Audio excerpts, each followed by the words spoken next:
ಆತ್ಮೀಯ ಬಂಧುಗಳೇ, ಎಲ್ಲರಿಗೂ ನಮಸ್ಕಾರ. ನಾನು ಕರ್ನಾಟಕ ರಾಷ್ಟ್ರ ಸಮಿತಿ ಪಕ್ಷ ಜಿಲ್ಲಾ ಕಾರ್ಯದರ್ಶಿ ಮೋಹನ್ ಅಂತ ಮಾತಾಡ್ತಿರೋದು. ವಿಷಯ ಏನಪ್ಪ ಅಂತಂದ್ರೆ, ಇವತ್ತು ನಾವು ಚಿತ್ರದುರ್ಗ ಕಲ್ಲಿನಕೋಟೆಯಲ್ಲಿದ್ದೀವಿ. ನಮ್ಮ KRS ಪಕ್ಷದ 7ನೇ ವರ್ಷದ ಸಂಸ್ಥಾಪನಾ ದಿನವನ್ನು ಆಯೋಜನೆ ಮಾಡಿ ಜನ ಇಲ್ಲಿ ಸೇರಿದ್ದಾರೆ.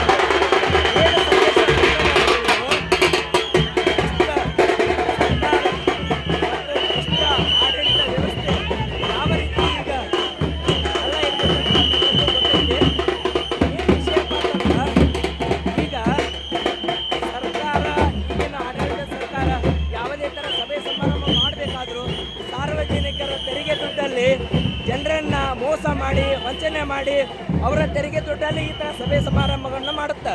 ಆದ್ರೆ ನಾವು KRS ಪಕ್ಷದವರು 31 ಜಿಲ್ಲೆಯಿಂದ ಸ್ವಯಂ ಪ್ರೇರಿತವಾಗಿ ಬಂದು ಎಲ್ಲ ಕೂಲಿ ಕಾರ್ಮಿಕರು, ಹಿಂದುಳಿದ ವರ್ಗದವರು, ಆಮೇಲೆ ಶೋಷಿತ ಎಲ್ಲರೂ ಸೇರಿ ಸ್ವಯಂ ಪ್ರೇರಿತವಾಗಿ ತಮ್ಮ ಸ್ವಂತ ದುಡ್ಡಿನಲ್ಲೇ ಬಂದು ಕಸಿಂದ ಈ ಥರ ದೊಡ್ಡ ಸಮಾವೇಶಕ್ಕೆ ಭಾಗಿಯಾಗಿದ್ದಾರೆ.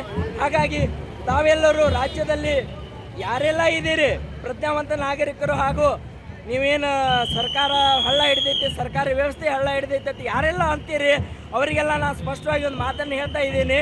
ಏನಪ್ಪ ಅಂತಂದ್ರೆ, ಸರ್ಕಾರಿ ವ್ಯವಸ್ಥೆ ಹಳ್ಳ ಹಿಡಿದಿಲ್ಲ, ಈ ಆಡಳಿತ ವ್ಯವಸ್ಥೆ ಹಳ್ಳ ಹಿಡಿದೈತಿ.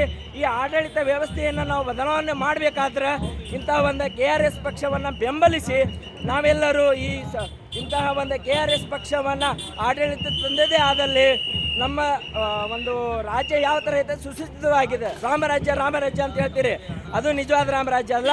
ಈ KRS ಪಕ್ಷ ಮಾಡ್ತಿರೋದು ನಿಜವಾದ ರಾಮರಾಜ್ಯ ಅಂತ ಹೇಳಕ್ಕೆ ಇಷ್ಟಪಡ್ತೀನಿ. ಹಾಗಾಗಿ ಸಾವಿರಾರು ಸಂಖ್ಯೆಯಲ್ಲಿ ಹಳ್ಳಿಗಳಿಂದ ಆಮೇಲೆ 31 ಜಿಲ್ಲೆಗಳಿಂದ ಎಲ್ಲರೂ ಸೇರಿ ಈ ಥರ ಒಂದು ಸಭೆ ಸಮಾರಂಭ ಸ್ವಇಚ್ಛೆಯಿಂದ ಮಾಡ್ತಕ್ಕಂಥ ಯಾವುದಾದ್ರೂ ಪಕ್ಷದ ಕಾರ್ಯಕರ್ತರು ಸೈನಿಕರು ಇದ್ದರೆ ಅದು KRS ಪಕ್ಷದವರು ಮಾತ್ರ. ಹಾಗಾಗಿ ಇದು ಎಲ್ಲ ಭ್ರಷ್ಟ ವ್ಯವಸ್ಥೆಯನ್ನು ಹೋಗಲಾಡಿಸೋಕ್ಕೆ ತಮ್ಮದು ಒಂದು ಪಾತ್ರ ಇರಲಿ ಅಂತ ಹೇಳಿಕೆಯಿಂದ ನನ್ನ 2 ಮಾತುಗಳನ್ನ ಮುಗಿಸ್ತೀನಿ. ಜೈ ಹಿಂದ್, ಜೈ ಕರ್ನಾಟಕ, ಜೈ KRS.